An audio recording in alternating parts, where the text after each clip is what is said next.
2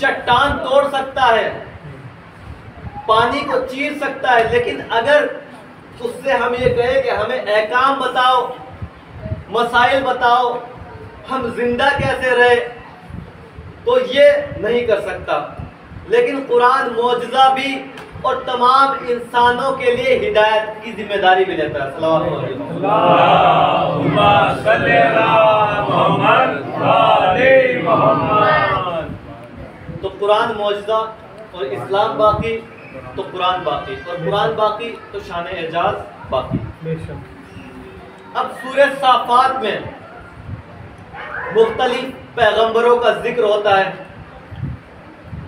ان میں ایک ذکر ہوتا ہے جناب نوح کا۔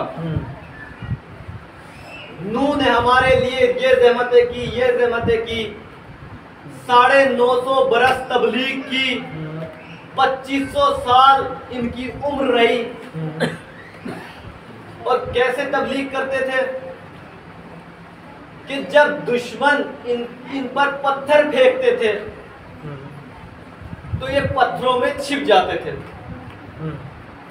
جبرائیل امین نازل ہوتے تھے، اپنے پر سے پتھروں کو ہٹاتے تھے اور انہیں تندرست کرتے تھے۔ یہاں تک ملتا ہے تاریخ میں کہ جناب نوح کو ایک مرتبہ دشمنوں نے ڈنڈے سے مار مار کر ٹانٹ میں لپیٹ کے ان کے گھر ڈال دیا۔ اب اتنی زحمتیں برداشت کی، انہیں سرٹیفکیٹ کیا ملتا ہے قرآن میں، انہیں سند کیا ملتی ہے؟ خداوند عالم کہتا ہے سلام علی نوح فی العالمین، سلام علی نوح فی العالمین، ہمارے نوح پر عالمین میں ہمارا سلام۔ سلام کون کر رہا ہے؟ اللہ خالق رب العالمین۔ کسے سلام کر رہا ہے؟ جناب نوح کو۔ جناب نوح کون؟ اولو العزم پیغمبر، معصوم نبی، طیب و طاہر، پاک و پاکیزہ، صاحب عصمت، صاحب مرتبت، صاحب جلالت، کسی شے سے مجھے انکار نہیں، مگر مجھے یہ بتائیے کہ جناب نوح کی حیثیت اللہ کے سامنے کیا ہے؟ مگر سلام کون کر رہا ہے؟ پروردگار عالم۔ اب یہ نہ کیجئے کہ میں نے گستاخی کر دی، اللہ سے سلام کروا دیا۔ یہ تو قرآن کہہ رہا ہے سلام علی نوح فی العالمین، نوح پر تمام جہانوں میں ہمارا سلام، نوح پر ہمارا سلام۔ تو اس کا مطلب یہ ہے کہ اگر بڑا چھوٹے کو سلام کرے تو وہ اس سے چھوٹا نہیں ہوتا۔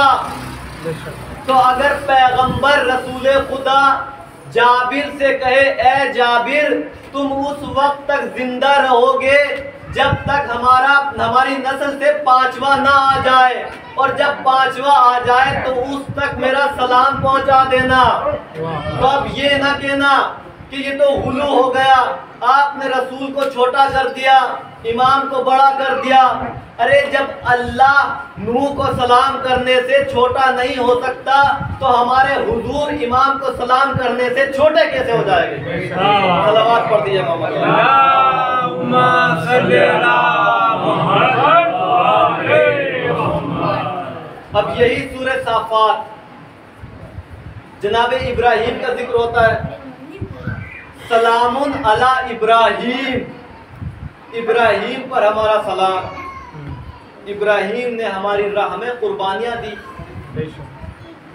جناب اسماعیل کو ذبح کیا لیکن دبا آ گیا۔ ستجدونی انشاءاللہ من الصابرین، جناب اسماعیل آپ مجھے صابروں میں سے پائیں گے۔ اور جناب ابراہیم آگ میں گئے لیکن انہیں سلام کیا گیا۔ اب جناب موسیٰ اور جناب ہارون کا ذکر ہوتا ہے، سلام علی موسیٰ و ہارون، موسیٰ اور ہارون پر ہمارا سلام۔ جناب موسیٰ نے ہمارے لیے زحمتیں برداشت کی، ہارون نے زحمتیں برداشت کی. جناب موسیٰ اور ہارون پر ہمارا سلام. اب رسول خدا کی ایک حدیث آ گئی سامنے. وہ حدیث کس کتاب میں ملتی ہے؟ اہل سنت بھائیوں کی بہت بڑی کتاب سنن ابن ماجہ عبداللہ قزوینی کی، اور بخاری میں بھی ہے، فضائل صحابہ میں بھی ہے. وہ کیا حدیث ہے کہ جب حج کے موقع پر، سعد بن ابی وقاص سے روایت ہے کہ جب معاویہ نے علی کی شان میں گستاخی کی تو سعد بن ابی وقاص نے کہا ارے تم نے یہ گستاخی کی؟ میں نے تو رسول سے سنا ہے، یہ حدیث سنی ہے. وہ حدیث کیا ہے؟ یا علی انت منی بمنزلت ہارون من موسیٰ انہ لا نبی بعدی. مسلم میں بھی 4 دفعہ آئی ہے. اس کا مطلب کیا؟ اے علی تیری نسبت میرے ساتھ وہ ہے جو ہارون کی موسیٰ کے ساتھ تھی. یا علی انت منی بمنزلت ہارون من موسیٰ، اے علی تیری نسبت میرے ساتھ وہ ہے جو ہارون کی موسیٰ کے ساتھ تھی. ہارون بھی نبی، موسیٰ بھی نبی، میں بھی نبی، مگر اے علی اگر نبوت آگے چلنا ہوتی تو تو بھی نبی ہوتا، مگر تیرے بعد کوئی نبی نہیں ہے، میرے بعد کوئی نبی نہیں ہے. تو یہ رینکنگ یا علی انت منی بمنزلت ہارون من موسیٰ. اب آگے چلیے جناب عیسیٰ، سورہ مریم آیت 15. جناب عیسیٰ کا ذکر ہوتا ہے، سلام علیہ یوم ولدا و یوم یموت و یوم یبعث حیا. سلام عیسیٰ پر سلام اس دن جس دن وہ پیدا ہوئے، و یوم یموت اور اس دن پر جس دن وہ وفات پائیں گے. اس کا مطلب ابھی مرے نہیں ہے، ابھی زندہ ہے. وَيَوْمَ يُبْعَثُ حَيًّا اور اس دن جس دن وہ دوبارہ زندہ ہوں گے. تو میں آپ کے سامنے یہ پیش کر رہا ہوں کہ جناب نوح پر ہمارا سلام، ہارون پر ہمارا سلام، موسیٰ پر ہمارا سلام، عیسیٰ پر ہمارا سلام. لیکن جب نبی کی نوبت آتی ہے، حضور کا نمبر آتا ہے، تو ان اللہ و ملائکتہ یصلون علی النبی یا ایھا الذین آمنوا صلوا علیہ وسلموا تسلیما. صلوات پڑھیے. اللہم صلی علی محمد و آل محمد. تو یہ شیعہ سنی سب جگہ پہ لکھا ہوا ہے کہ درود و سلام کیسے بھیجے. سلام بھیجا گیا. جب صحابہ نے پوچھا یا نبی اللہ ہم آپ پر سلام کیسے بھیجے، آپ پر درود و سلام کیسے بھیجے، تو نبی نے پڑھ کر بتایا، اللہم صلی علی محمد و آل محمد کما صلیت علی ابراہیم و آل ابراہیم. مجھ پر سلام بھیجو اور میری آل پر سلام بھیجو جس طریقے سے ابراہیم پر سلام بھیجو اور ان کی آل پر سلام. تو میں یہ پوچھنا چاہتا ہوں کیا جناب ابراہیم کی بیویوں کا کم مرتبہ ہے؟ کسی مسلمان میں ہمت ہے جو جناب ہاجرہ کی شان میں گستاخی کرے؟ کسی میں ہمت ہے جو جناب سارہ کی شان میں گستاخی کرے؟ جناب ہاجرہ ایک نبی کی ماں ہے، جناب اسماعیل کی ماں ہے، اور یہ خاتون، یہ نبی کی ماں حج کی کتنی داستان ان سے جڑی ہوئی ہے، بالکل یادگار ان سے وابستہ ہے. صفا مروہ صحیح جسے کہتے ہیں صفا اور مروہ کے درمیان جو صحیح کی جاتی ہے، چکر لگائے جاتے ہیں، تو وہ انہی کی یاد میں ہے، بالکل انہی کی یاد میں لگائے جاتے ہیں. تو اگر کسی نے صحیح نہیں کیا تو اس کا حج نہیں ہوگا. اور جناب سارا جناب اسحاق کی والدہ، ان کی بھی بڑی عظمت، ایک نبی کی ماں، لیکن ان دونوں کا مرتبہ، ازواج کا مرتبہ بڑا بلند ہے، لیکن جب صلوات کی منزل آتی ہے تو آل کو شامل کیا جاتا ہے، ازواج کو نہیں۔ بالکل۔ تو مجھے یہ بتائیے کہ آل ابراہیم پر سلام اور آل محمد پر سلام، آل ابراہیم پر کیوں؟ ان میں کیا خاص وجہ ہے؟ اس لیے کہ جہاں جہاں فقط نبوت ہے وہاں نبی پر سلام ہے، اور جہاں نبوت کے ساتھ امامت ہے وہاں نبوت پر بھی سلام ہے، امامت پر بھی سلام ہے۔ صلوات پڑھیے اللہم صلی علی محمد و آل محمد۔ اب ان کی آل پر صلوات بھیجو، بھیج دیے صلوات پڑھو۔ اللہم صلی علی محمد و آل محمد۔ تو پیغمبر نے یہ کیوں کہا کہ مجھ پر صلوات بھیجو اور میری آل پر صلوات بھیجو؟ پیغمبر کی حدیث لا تصلو علیہ صلاۃ البترا، یہ دم کٹی صلوات نہ بھیجو۔ دم کٹی صلوات کا کیا مطلب؟ اصحاب نے پوچھا یہ دم کٹی صلوات کا کیا مطلب؟ کہا مجھ پر تو صلوات بھیجو اور میری آل پر صلوات نہ بھیجو۔ یہ دم کٹی ہے۔ اب اس کا مطلب اس سے کیا ہوگا کہ مجھ پر صلوات بھیجو اور میری آل پر صلوات نہ بھیجو، اگر تو یہ قابل قبول نہیں، کافی نہیں۔ اس لیے کہ جب رسول خدا کے فرزند حضرت ابراہیم انتقال کر گئے تو دشمنوں نے انہیں ابتر کہنا شروع کیا، ان کی تو نسل کٹ گئی۔ تو نبی نے کہا تمہاری صلوات اس وقت تک قابل قبول نہیں جب تک مجھ پر صلوات بھیجو اور میری آل پر صلوات نہ بھیجو۔ کیوں؟ اس لیے کہ جب میری آل پر صلوات بھیجا جائے گا تو ابتر کہنے والے کا منہ خود بخود کالا ہو جائے گا۔ اللہم صلی علی محمد و آل محمد۔ اب تک کہنے والے کا منہ کالا ہو جائے گا۔ کالا ہو جائے گا۔ اور یہی قرآن جو ہمارا سب سے بڑا دشمن ہے، جسے خدا نے کہا انہ لکم عدو مبین، یہ شیطان تمہارا سب سے بڑا دشمن ہے، کھلم کھلا دشمن ہے۔ اب کتنا بڑا دشمن ہے سنیے گا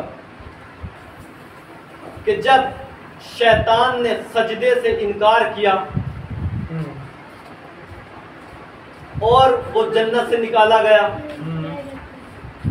سجدہ نہیں کیا، تو اس نے کہا کہ پروردگار میں تیری جنت سے نکلتا ہوں لیکن میں اطراف پہ نگاہ کرتا ہوں، زمین پہ دیکھتا ہوں تیری مملکت، آسمان پہ دیکھتا ہوں تو ہی تو، دائیں بائیں ہر جگہ تو، پروردگار میں رہوں گا کہاں؟ میرا مکان کیا ہوگا؟ کہ جس جگہ پر بھی گناہ ہوگا وہ تیرا مکان ہوگا۔ کہ پروردگار میں پیوں گا کیا؟ جو مجھے پیاس لگے گی تو میں پیوں گا کیا؟ کہ ہم نے جو تمہارے لیے مشروب رکھا ہے وہ شراب ہے، اور کہا کہ میں کھاؤں گا کیا؟ میرے لیے کھانے کی کیا شے ہے، کیا غذا ہے؟ کہ جو بھی بنی آدم کھانا بغیر بسم اللہ کے کھائیں گے، اپنے دہان میں ڈالیں گے، وہ تیری غذا ہوگی۔ اس کا مطلب بغیر بسم اللہ کے جو کھانا کھاتے ہیں اللہ اکبر، شیطان اس میں شریک ہوتا ہے، شامل ہوتا ہے۔ تو کہا پروردگار تو نے انسانوں کے لیے کتابیں اتاری ہے، قرآن ہے، توریت ہے، زبور ہے، انجیل ہے، پروردگار مجھے بھی کوئی کتاب دے۔ کہ تیرے لیے جو کتاب ہے وہ جادو ٹونا کی کتاب ہے. اللہ اکبر. کہ پروردگار تو نے انسانوں کو ہتھیار دیے ہیں, دعا کا ہتھیار, دعا اور سجدے کا ہتھیار, اور چاروں سم سے خدا سے مانگ سکتا ہے, ایک دعا اور ایک سجدہ. تو پروردگار میں چاہتا ہوں کہ تو بھی مجھے کوئی ہتھیار دے, کہ ہم نے تمہارے لیے جو سب سے مضبوط ہتھیار رکھا ہے وہ عورت ہے, جس کے ذریعے ہم بنی آدم کو گمراہ کر سکیں گے. کہ پروردگار میں نے تیری اتنی عبادتیں کی, 7,000 سال آسمان پر, 7,000 سال زمین پر, اور اسی طریقے سے پورا ایک لمبا سلسلہ ہے پہلے آسمان پر, 7 آسمان پر میں نے عبادت کی. پروردگار میں جزا چاہتا ہوں, مجھے انعام دے, جزا دے. کہ مانگ کیا مانگتا ہے؟ کہ پروردگار مجھے نامرئی بنا دے, انویزیبل بنا دے, میں دکھائی نہ دوں, بنی آدم مجھے دیکھ نہ سکے. کہ تیرے اعمال کی جزا ہے کہ تجھے نامرئی بنا دیا گیا. پروردگار میں تجھ سے چاہتا ہوں کہ میں انسانوں کے خون میں روا ہو جاؤں. کہ تجھے یہ اختیار بھی دے دیا گیا, تو خون میں روا ہو جائے گا. کہ مجھے یہ اختیار اور دے کہ میں انسانوں کے جو خیالات گزرتے ہیں ان میں وسوسہ ڈال سکوں. الذی یوسوس فی صدور الناس, اور انہیں بھٹکا سکوں. کہ یہ اختیار بھی دے دیا گیا. کہ مجھے آخری اختیار دے, جب انسان کے اوپر موت طاری ہو, انسان کی روح قبض ہو, تو مجھے اجازت دے کہ میں اس کے اوپر آؤں اور اس سے وہ کہلواؤں جو میں کہلوانا چاہتا ہوں. یعنی بے دین اور بغیر اسلام کے دنیا سے چلا جائے. اللہ اکبر. یعنی شیطان کو اتنے اختیارات دے کر زمین پر بھیجا گیا, سب سے بڑا دشمن.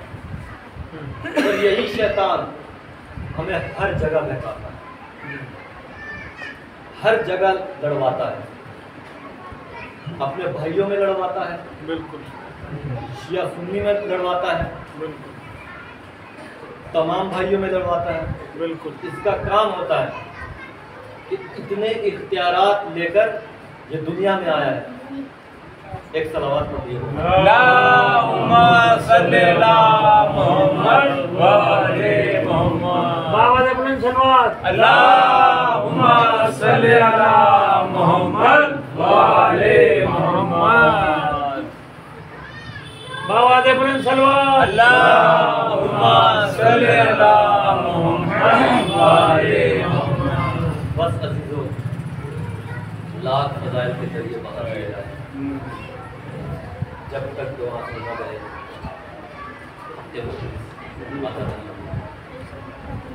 آج 3 محرم ہے. امام حسین جس سے دوستی رکھتے ہیں, اس دوست کا نام ہے حبیب ابن مظاہر. امام حسین نے خط لکھا حبیب ابن مظاہر کے نام, اور خط میں کیا لکھا کہ یہ خط حبیب ابن مظاہر کے نام رجل فقیہ, یہ بہت بڑا لفظ ہے کہ امام معصوم اپنے قلم سے کسی کو رجل فقیہ لکھے. بچپن کے دوست تھے, بچپن سے حسین پہ فدا تھے. ایک مرتبہ جب خط آیا تو خط میں لکھا تھا, حبیب تمہیں معلوم ہے ہم 2 محرم سے کربلا پہنچ چکے ہیں. حبیب ہمیں چاروں طرف سے دشمنوں نے گھیر لیا ہے. حبیب میرے ساتھ اس عالم غربت میں اہل خانہ بھی ہے, بچے بھی ہیں, اگر بے وطنوں کی مدد کرنا چاہتے ہو تو عصر عاشور سے پہلے پہنچ جانا، ورنہ عصر قیامت ملاقات ہوگی۔ اللہ اکبر۔ ایک مرتبہ حبیب نے خط کھولا، خط کو چوما، زوجہ نے پوچھا کس کا خط ہے؟ کہا حسین ابن علی کا خط ہے۔ کہا کیا لکھا ہے؟ مدد کے لیے بلایا ہے۔ کہا اب تمہارا ارادہ کیا ہے؟ تو ان کا دل ڈر رہا تھا کیونکہ حالات خراب تھے، دل ان کا ڈر رہا تھا کہ کیسے کہوں۔ ایک مرتبہ کہا کہ بھائی حکومتی معاملات ہیں، میں کیا جانوں، حکومتی معاملات ہیں میں کیا جانوں۔ جیسے ہی یہ کہا تو ایک مرتبہ تیور بدل گئے۔ ایک مرتبہ ان کی زوجہ کہتی ہے حبیب ارے تم یہ کہہ رہے ہو تو ایک کام کرو، اپنی تلوار مجھے دے دو، میری چادر تم اوڑھ لو۔ ارے سیدہ کا لال بلا رہا ہے، تم نہیں جا رہے ہو۔ ایک مرتبہ رونے لگے، گریا کرنے لگے، رونے لگے مومنہ مجھے معاف کرنا، مجھے نہیں معلوم تھا تیرے دل میں اتنی محبت ہے حسین کی، میں جاؤں گا، ضرور جاؤں گا، مدد کے لیے جاؤں گا۔ ایک مرتبہ غلام سے کہا کہ فلاں رستے پر کھڑے رہنا، فلاں رستے پر انتظار کرنا۔ ایک مرتبہ جیسے ہی یہ گئے، حالات خراب تھے، پہرے لگے ہوئے تھے، اس طریقے سے گئے جس طرح کھیتی میں جاتے ہیں، اور جانے میں ذرا دیر ہو گئی تو غلام کو دیکھا، غلام گھوڑے کے کان میں کہہ رہا ہے اے فرز گھبرانا نہیں، اگر میرا آقا نہ آ سکا تو میں تجھ پر سوار ہو کر حسین کی نصرت کو جاؤں گا۔ ایک مرتبہ تڑپ گئے، ارے یہ وقت آ گیا غلام حسین کے لیے تمنا کرے، حسین کی نصرت کو تمنا کرے۔ اللہ اکبر۔ ایک مرتبہ غلام کو بھی ساتھ لے لیا، ایک مرتبہ کربلا پہنچے، حسین نے استقبال کیا، حسین نے استقبال کیا، خیموں میں خبر گئی، فضہ نے کہا مبارک ہو حبیب، مبارک ہو، زینب کبریٰ نے تمہیں سلام کہا ہے۔ ایک مرتبہ حبیب زمین پر گر کر لوٹنے لگے، ارے کل کہاں علی اور فاطمہ کی بیٹی، محمد کی نواسی مجھے سلام کہلوا رہی ہے۔ اللہ اکبر۔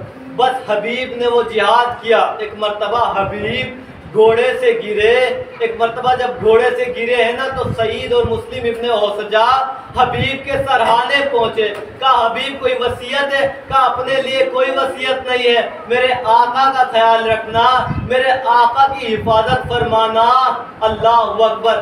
یہ اہل بیت کی کرم نوازی۔ 11 محرم کو قافلہ چلا، شہر کوفہ میں داخل ہوا۔ ایک مرتبہ ایک بچہ سید سجاد کے گھٹنے پکڑتا ہے، مولا میرا سلام لیجئے۔ ایک مرتبہ سید سجاد نے مڑ کے دیکھا، کہا تم کون ہو؟ کہا میں حبیب ابن مظاہر کا یتیم ہوں۔ ایک مرتبہ سجاد نے کہا پھوپھی اماں حبیب کا یتیم آیا ہے۔ بی بی زینب نے دیکھا، ایک مرتبہ کہا یہ بتا تیری ماں کہاں ہے، میں تیری ماں کو دیکھنا چاہتی ہوں۔ قریب کے ایک مکان کے چھت سے آواز آئی آقا زادی آپ کی کنیز یہاں بیٹھی ہے، مگر آنکھیں بند کر کے بیٹھی ہے، آپ کو بے مقنع چادر کے نہیں دیکھ سکتی۔ یہ علی کے گھرانے کا طریقہ۔ ایک مرتبہ بی بی زینب کہتی ہے زوجہ حبیب میں عاشور سے تمہیں ڈھونڈ رہی ہوں تاکہ تجھے تیرے شوہر کا پرسہ دوں۔ علی کی بیٹی تجھے حبیب کا پرسہ دیتی ہے تو میرا دل چاہتا ہے میں کہوں آقا زادی آپ نے زوجہ حبیب کو پرسہ دیا، آپ کو بھی کوئی پرسہ دینے والا تھا، آپ کا بھائی مارا گیا، پرسہ تو نہ ملا، برچھیاں چبوئی گئی، نیزے چبوئے گئے، چادریں چھینی گئی۔